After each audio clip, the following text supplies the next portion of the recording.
Bismillahirrohmanirrohim. Assalamualaikum warahmatullahi wabarakatuh. Selamat pagi.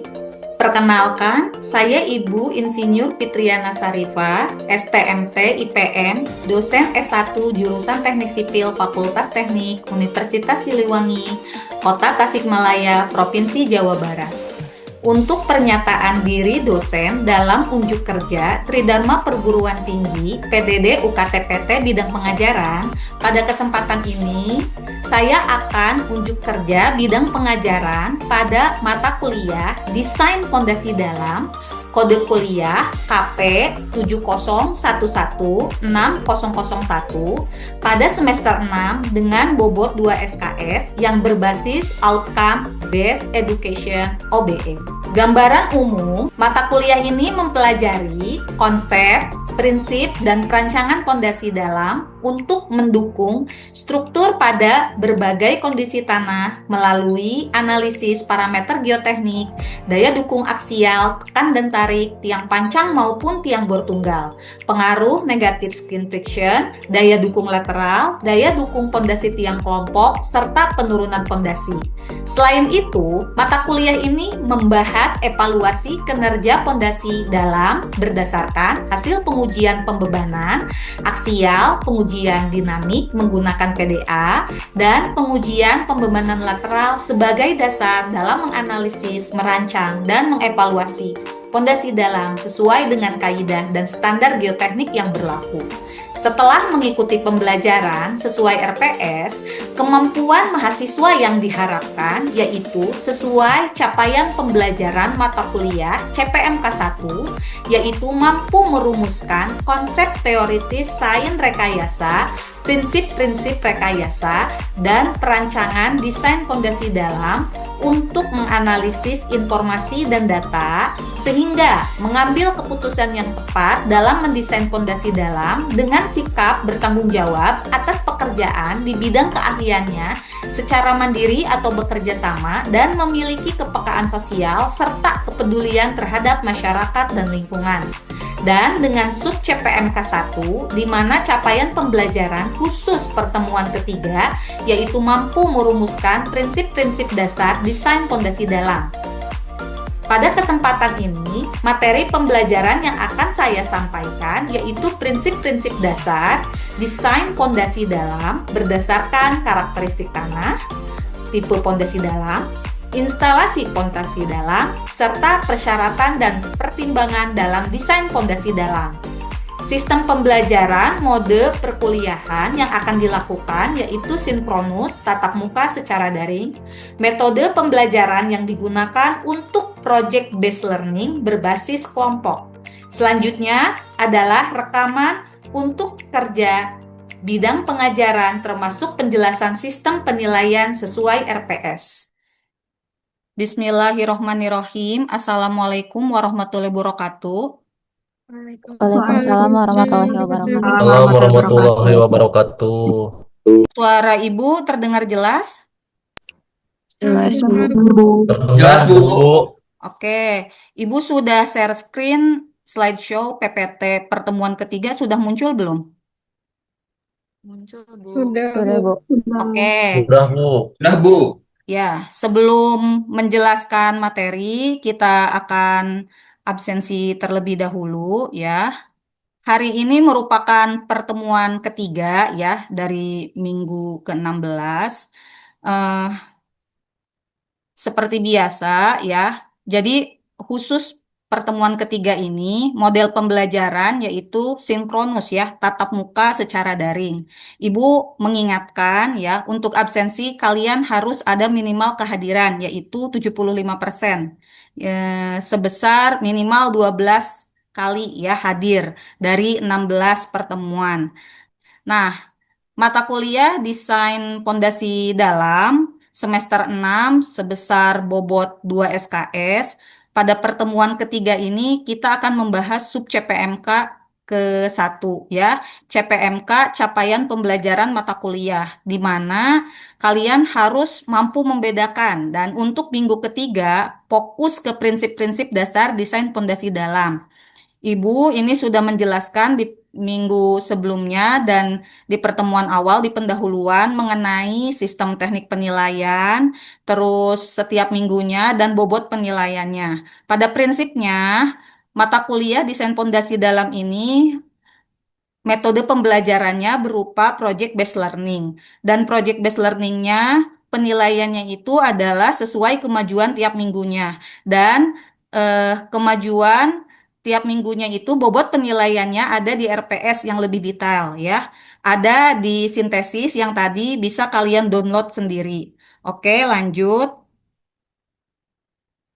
Selanjutnya, nah di sini indikator penilaiannya. Jadi yang diharapkan yaitu mahasiswa mempunyai kemampuan ya, ketepatan dalam merumuskan prinsip-prinsip dasar desain pondasi dalam berdasarkan kondisi tanah, pembebanan, dan persyaratan desain geoteknik.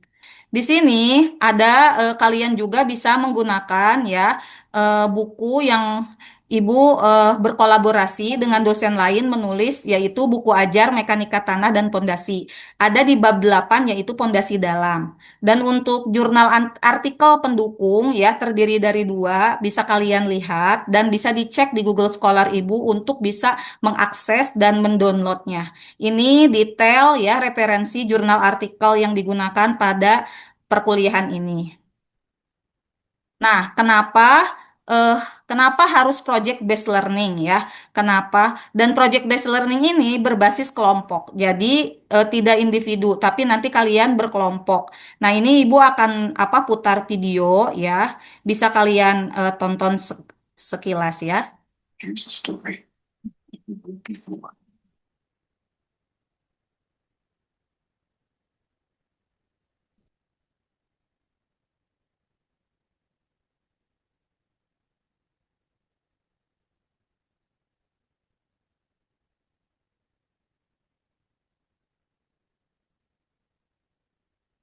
See this beautiful property? Fascinating, isn't it?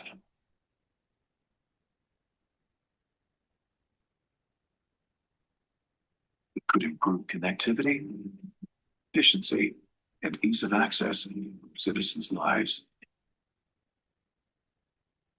Fundamental projects to green economic. Oke, berhubung kalian angkatan 2022 ya, desain pondasi dalam di semester ini, 6 ini diharapkan ya, nanti kalian lulusnya tepat waktu yaitu pada tahun 2026. Kenapa Ibu memunculkan video ini ya? Bayangkan pondasi dalam itu ya harus menopang ya beban bangunan sebesar itu. Dan nanti semoga dari mata kuliah desain pondasi dalam ini bisa diimplementasikan berlanjut ya terintegrasi dengan mata kuliah kerja praktek ya di semester 7 gitu. Selanjutnya Here's the story. sebentar ya. Oke. Nah, sekarang sebelum membahas materi pertemuan ketiga, kita akan membahas dulu review materi minggu kedua. Ada yang mau mencoba? Silahkan dari mahasiswa. Masih ingat gak? Oh, oke, Revi ya. Mangga, Revi, coba materi minggu kedua membahas apa? Masih ingat tidak? Baik, Bu, izin Ibu. Jadi materi untuk minggu kemarin itu membahas Mm-mm. mengenai perbedaan dari pondasi dangkal sama pondasi dalam. Di mana untuk yang Hmm. membedakannya itu ada dari beban yang diizinkannya itu lebih besar, terus juga untuk respon terhadap pembebanannya yang meneruskan beban langsung ke tanah keras di dalamnya dan juga dari rasio diameter dengan lebarnya yang lebih dari 4 atau diameternya lebih dari 3 meter, Ibu. Oke.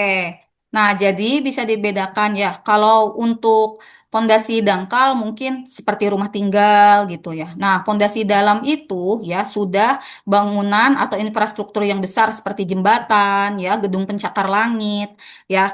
Untuk pondasi dangkal ya mata kuliah semester 5 sebelumnya. Ya, oke. Sekarang lanjut ya.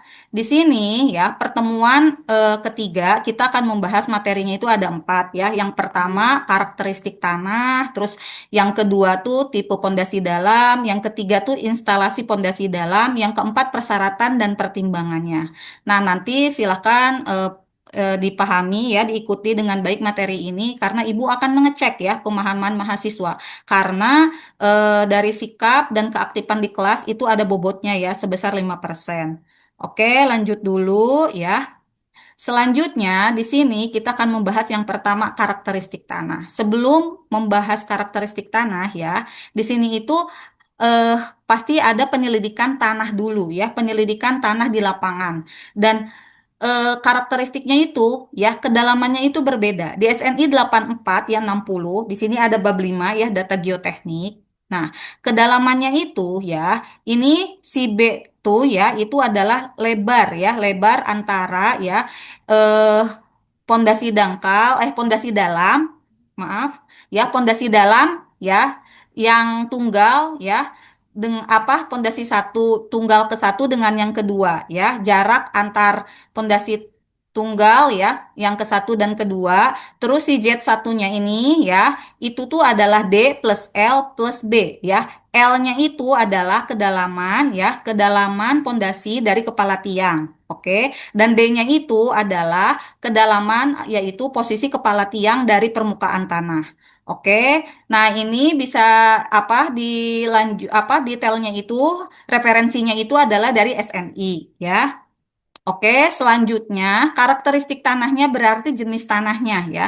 Jenis tanahnya itu ya kalau didominankan dibagi dua ya. Yang pertama itu adalah non kohesif. Non kohesif itu berarti apa? Pasir ya.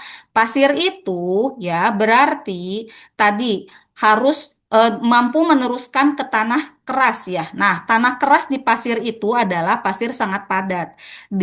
Di mana dapat dilihat ya dari SPT-nya. SPT-nya itu ya besarnya itu adalah ya sebesar lebih dari 50. Oke, dan selanjutnya kalau tanah lempung atau tanah kohesif ya, tanah kerasnya itu ya bisa dilihat dari NSPT sebesar lebih dari 50. Oke, nah ini bisa kalian lihat ya, bisa kalian lihat ya di sini bahwa untuk pondasi dangkal yang sebelah kiri dan pondasi dalam itu sebelah kanan. Nah, di sini ya tanah kerasnya itu posisi di ujung ya, di ujung tiang atau di ujung pondasi dalamnya. Oke, lanjut terlebih dahulu ya.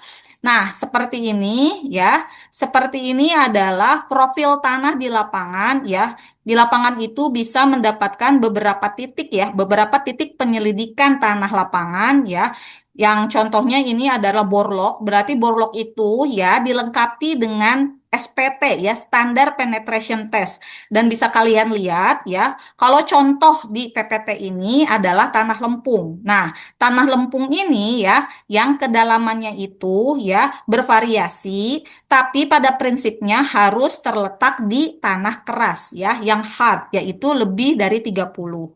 Oke, lanjut terlebih dahulu. Nah, untuk yang bagian satu, karakteristik tanah, ada yang mau ditanyakan? Atau sudah cukup? Bisa lanjut. Bagaimana? Lanjut? Oke ya, Lanjut. lanjut ya. Oke, suara apa? Tempo ibu kecepatan atau cukup? Cukup Cukup, Ibu Bu. dapat Oke, dilanjutkan. dilanjut ya. Oke, lanjut. Nah, sekarang ya tipe pondasi dalam. Ini Ibu sengaja ya menampilkan pondasi dalam ya yang real di lapangan. Mengapa? Biar kebayang bahwa posisinya itu ya di apa ya di realitanya ya di lapangan itu bagaimana. Nah, yang pertama adalah concrete pile itu berarti tiang dari beton ya. Terus ini tiangnya adalah tiang pancang. Dan tiangnya itu adalah ya yang large displacement. Nah, ini itu contohnya adalah di proyek jalan tol. ya. Selanjutnya ya, ini hak file ya. Ini itu lihat bisa kalian ya, si profilnya itu adalah dari baja ya, dari materialnya ya, dari baja. Nah, ini juga termasuk tiang pancang. Berarti kalau baja itu pabrikasi ya. Nah, di sini kalau yang tadi ya, si ininya displacementnya itu penurunannya itu besar, kalau baja itu penurunannya kecil. Itu tipe-tipenya yang bisa dibedakan. Selanjutnya ya, itu ada bore pile. Nah, bore pile itu apa didukung ya kalau alat beratnya seperti ini. Nanti ada mata kuliah alat berat khusus ya. Kalau yang ini ya, non displacement pile ya. Selanjutnya ya, selain dari baja, dari beton, ada juga ya itu dari apa tiang kayu ya. Tiang kayu itu biasanya ya di daerah rawa-rawa seperti ini ya, di daerah pesisir pantai ya. Oke, untuk dermaga-dermaga yang terbuat dari tiang kayu. Nah, ini itu harus hati-hati karena jangan sampai ada yang kerusakan ya. Kalau 15% itu harus diperkuat. Nah, selanjutnya ya, kalau di Project Oil and Gas Company ya, perusahaan gas dan minyak itu ya, ada tiang baja yang harus diperhatikan yaitu harus anti korosi ya. Jadi harus menggunakan sistem perlindungan atau perkuatan dari korosi. Karena apa? Ada air laut. Air laut itu ketika ketemu baja itu pasti menyebabkan ya korosi. Nah, itu harus ada pelindung atau proteksinya. Oke, lanjut dulu ya. Nah, untuk yang sampai ini, ada yang mau ditanyakan tidak? Gimana? Cukup? Cukup, Bu. Oke ya, Ibu akan lanjut dulu. Berarti ya, itu yang tadi ya, yang bagian yang kedua tipe pondasi dalam. Oke, selanjutnya ya. Nah, di sini ya akan dilanjutkan untuk instalasi pondasi dalam bagian ketiga dan akan Ibu bahas dulu, ulas dulu yang tiang pancang ya. Yang tadi kan ada tipenya ya, tipe pondasinya itu tiang pancang. Nah, untuk tiang pancang, sebelum Ibu menjelaskan bagaimana instalasinya, ya, itu Ibu akan menampilkan ya ilustrasi instalasi ya tiang pancang. Coba sebentar ya.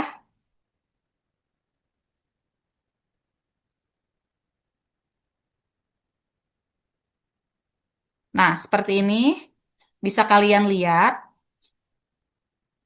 ya. Kalau tiang pancang ya berarti si tiang pancangnya itu ya fabricated ya, pasti pabrikasi. Ya, jadi udah diambil dari pabrik ya, dari pabrik pembuatan beton ya.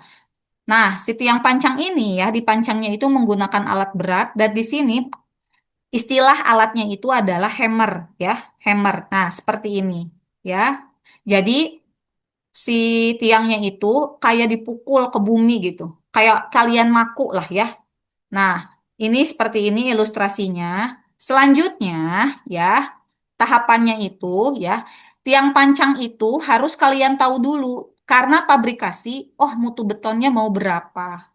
Ya, kalau proyek kalian harus memperhatikan, oh lokasi pabrik ya di mana gitu.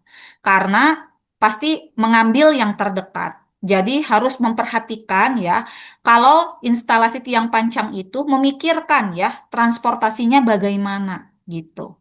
Nah, ini ada aturannya ya. Terus dari transportasi setelah alat itu diantarkan, selanjutnya itu disimpan. Nah, disimpan pun ada aturannya ya, maksimum 2 tumpukan, terus diganjal oleh kayu ya. Terus ada apa di sini juga perata tanah gitu ya. Terus setelah penyimpanan, ketika proyek berlangsung ya, itu pemancangan tiang yang tadi ya pakai hammer. Nah, berhubung tiang pancang itu pabrikasi, pasti udah ada panjang tertentu, tergantung katalog ya dari tiap pabrik beton.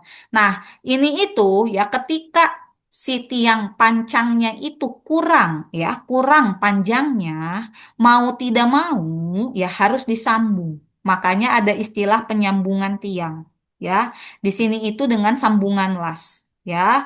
Selanjutnya setelah penyambungan tiang ya, itu ada calendering ya, calendering, terus ada pemotongan tiang. Ya, itu tuh pengen tahu calendering tuh apa? Ya, pengen tahu apakah tanahnya itu memang sudah terletak di tanah keras atau bukan. Ya, tanahnya apakah sudah turun sudah turun, apakah tidak akan turun lagi. Dan tiang pancang terhenti ketika tanah sudah tidak turun lagi. Selanjutnya, ini adalah ya ilustrasi tiang bor untuk instalasinya seperti ini ya. Akan dijelaskan dengan video biar terbayang ya.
Nah, seperti itu ya ilustrasinya. Jadi, kalau yang tadi itu apa? Ada casing ya. Casing itu biar si betonnya itu tegak ya. Jadi terus tidak ada ya si tanah-tanahnya itu yang runtuh. Makanya ada casing terlebih dahulu yang digunakan. Kalau untuk tahapan selanjutnya ya ini tuh sama saja ya. Pada prinsipnya kalau yang bor itu ya ada pemasangan casing, tapi nanti casingnya itu diangkat ya. Oke. Nah, untuk penjelasannya ini ada juga ya, tapi tadi videonya ya kalau biar terbayang tiga dimensinya. Nah, kalau yang ini tahapannya apa secara gambarnya seperti ini. Oke, dilanjutkan dulu ya. Sebentar. Oke. Ada yang mau ditanyakan? Silahkan.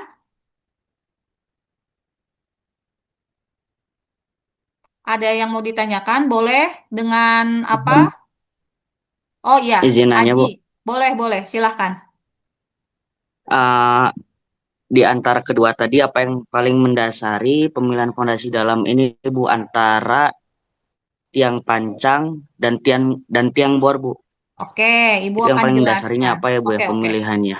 Siap, Aji. Terima kasih Baik, ya. segitu saja, Bu, dari saya. Oke. Nah, yang Aji itu ya persyaratan dan pertimbangannya itu adalah ya yang point perimeter of construction. Jadi ada batas aman ya atau batas kelilingnya dari kalau proyek konstruksi itu bagaimana. Nah, di sini itu ya ada peak particle velocity ya. Pada prinsipnya ya mana proyek yang menggunakan tiang pancang dan mana proyek yang menggunakan tiang bor, ya pada prinsipnya ya itu ngelihat dari jarak perimeternya. Dan yang aman ya, yang aman itu jika proyek yang baru yang ketika ada pemancangan tiangnya itu lebih dari 4 meter. Kalau kurang dari 4 meter ya kalau kurang dari 4 meter, nih, kalau kurang dari 4 meter ya, ini disarankan tidak ya atau istilahnya itu harus menggunakan ya. Nah, ini nih 4 meter ya.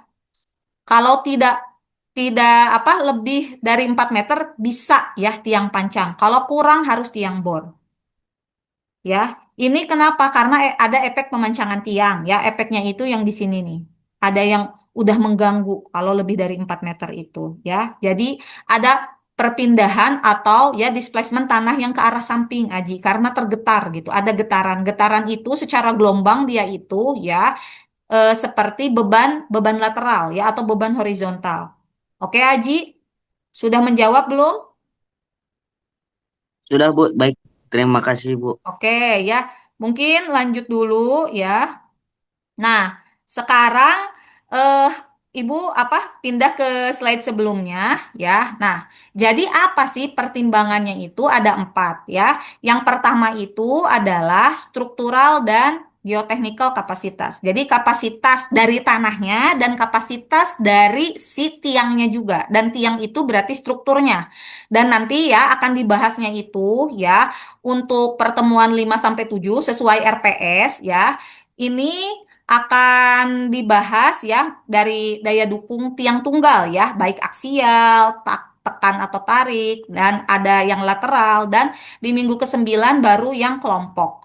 Nah, selanjutnya ya ada pembahasan settlement ya. Settlement tuh, nah kalian kalau melihat Menara Pisa berasa keajaiban ya, keajaiban dunia. Padahal itu adalah kegagalan ya, kegagalan konstruksi. Karena apa? Ada ya penurunan yang diferensial ya, alias berbeda. Nah, di sini ketika perbedaannya signifikan bisa seperti Menara Pisa ini. Oke.